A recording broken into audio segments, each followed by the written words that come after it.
Radio France Internationale, à cette heure-ci, du lundi au vendredi, l'heure de votre journal en français facile. Il est 17h à Paris. Le journal en français facile. Adrien Delgrange. 16h, temps universel, nous sommes le vendredi 12 janvier. La politique en France, retour dans un instant sur ce premier Conseil des ministres sous l'ère Gabriel Attal. Conseil des ministres qui a eu lieu ce matin au Palais de l'Élysée et nous en parlons avec Aurélien Devernois. À New York, le Conseil de sécurité de l'ONU se réunit en urgence après les frappes aériennes menées contre les Houthis au Yémen la nuit dernière par les États-Unis et le Royaume-Uni. Dans quelques heures, une élection importante, cruciale, va se jouer à Taïwan, élection présidentielle, élection également pour élire les députés. Le scrutin est surveillé de près, comme le lait sur le feu, par la Chine, nous dira notre analyste. Et puis enfin, nous parlerons de football dans cette édition. La CAN, la Coupe d'Afrique des Nations, débute demain en Côte d'Ivoire. À la fin du journal, vous entendrez les mots du Camerounais Samuel Eto'o. Voilà pour les titres, soyez les bienvenus.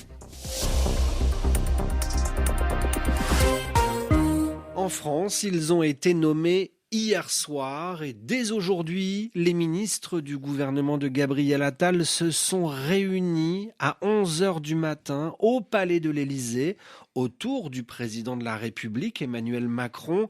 14 ministres rassemblés autour d'une même table pour ce premier Conseil des ministres d'une durée plutôt rapide, 30 minutes, avec un maître mot. Aurélien Devernois, bonjour. Bonjour Adrien, bonjour à tous. Au travail, a insisté Emmanuel Macron. Et même du travail et encore du travail. C'est ce qu'avait d'ailleurs déjà martelé Gabriel Attal pour sa première interview jeudi. Le ton était donc similaire ce matin à l'Élysée. L'entourage du chef de l'État a même renchéri en transmettant la volonté présidentielle de rapidité, d'efficacité avec ce gouvernement voulu resserrer et rassembler pour insuffler un nouveau rythme, en particulier sur les questions économiques. Emmanuel Macron était ainsi entouré du patron des Finances, Bruno Le Maire, et de la nouvelle ministre du Travail et de la Santé, Catherine Vautrin. Une équipe qu'il souhaite au plus proche de lui. Ce Conseil des ministres a d'ailleurs été organisé, chose rare, dans le salon vert qui jouxte le bureau présidentiel.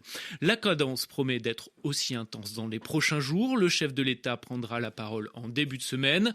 Ce sera ensuite l'épreuve du discours de politique générale pour Gabriel Attal, qui sera aussitôt confronté à un vote de confiance ou à une motion de censure promise par la gauche.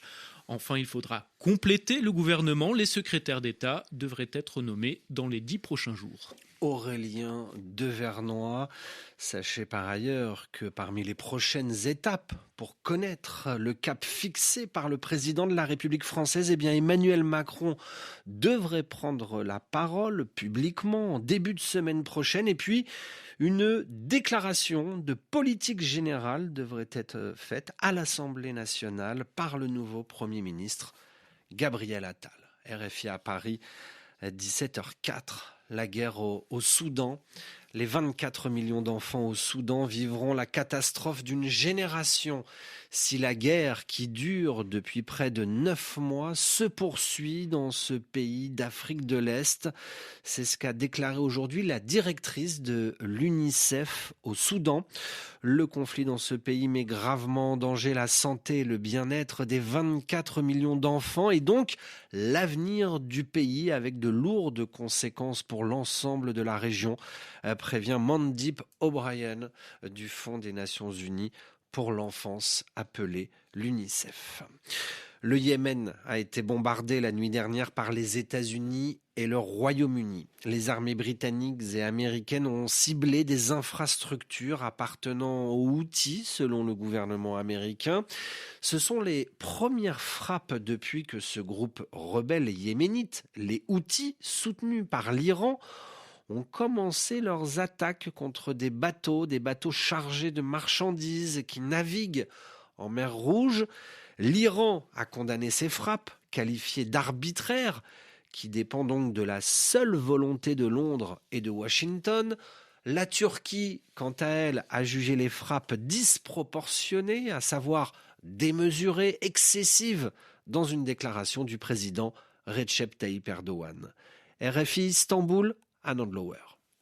La guerre menée par Israël à Gaza et ses conséquences régionales continuent de creuser l'écart entre la Turquie et ses alliés au sein de l'OTAN. Le président Erdogan, qui a pris fait et cause pour le Hamas, accuse depuis des mois les États-Unis d'être les vrais responsables de la guerre par leur soutien à Israël. Sa réaction aux frappes contre les Houthis du Yémen est une nouvelle condamnation des actions occidentales. Il ne s'agit pas d'une action proportionnée. Toutes ces actions constituent un usage disproportionné de la force. Ils essaient de transformer la mer Rouge en bain de sang. Les Yéménites et les Houthis ont fait savoir qu'ils utilisaient toute leur force dans la région pour donner aux États-Unis et au Royaume-Uni la réponse nécessaire. Nous avons appris par différents canaux que les Houthis se défendaient de manière très efficace, qu'ils donnaient une réponse efficace aux États-Unis et au Royaume-Uni.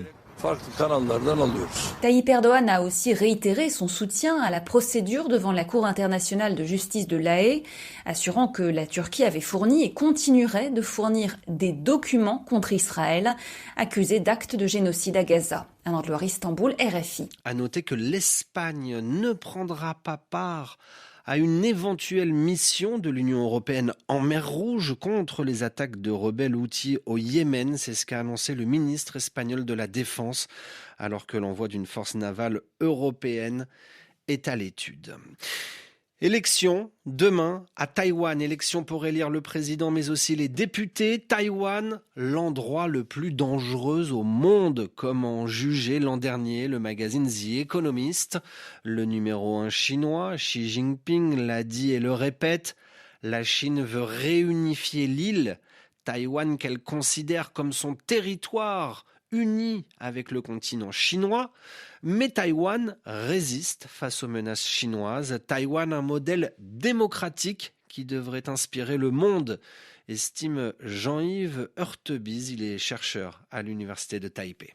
Rappelons que cet archipel, 23 millions d'habitants, c'est quand même un PIB par habitant supérieur à celui de la France, supérieur même maintenant à celui du Japon. C'est un pays qui est donc le leader incontesté dans le domaine de la production des semi-conducteurs et des semi-conducteurs des dernières générations, notamment grâce à TSMC. C'est aussi un pays démocratique, comme on le voit avec les élections. Et donc, au moment où on a l'impression que la démocratie est en déclin partout dans le monde, et face à la Chine, qui se ferme de plus en plus, qui est dans une sorte de dérive autoritaire, Taïwan est un contre-modèle. Et c'est évidemment à cause du fait que Taïwan est un contre-modèle que Taïwan est menacé par la Chine et que donc la survie de Taïwan nous importe au moment où on sait que les liens géopolitiques entre la Chine, la Russie et l'Iran dessine une carte du monde qui n'est pas exactement démocratique. Et si un pays de 23 millions d'habitants peut résister à ça, on peut dire que c'est quelque chose de positif et d'encourageant pour nos autres démocraties. Des propos recueillis par Heike Schmidt. Élection à Taïwan dès demain, à vivre sur les antennes de Radio France Internationale. Un dernier mot de football avec la CAN 2024, la Coupe d'Afrique des Nations. Les Lions indomptables du Cameroun entrent en compétition lundi, le 15 janvier, face à la Guinée. Ils affronteront également dans ce groupe le Sénégal, champion d'Afrique en titre, et la Gambie. Au sortir de la cérémonie du Ballon d'Or camerounais, il a été demandé à Samuel Eto'o l'objectif des Lions indomptables à cette compétition. Le président de la Fédération camerounaise de football est plutôt prudent. Nous allons chez nous en Côte d'Ivoire parce que les Ivoiriens et les Camerounais, c'est une histoire d'amour éternel. Il est important pour nous qu'on soit bien prêts, enfin, de célébrer cette belle fête et de rêver d'aller au bout. Ça ne sera pas facile parce qu'il y a de belles équipes, mais impossible n'est jamais camerounais. Et j'espère vraiment que nous allons travailler pour arriver au bout de cette compétition, malgré les bonnes équipes qui seront pendant cette compétition. Une compétition sportive à vivre évidemment sur Radio France Internationale. Où que vous soyez sur la planète, merci à tous de nous avoir écoutés.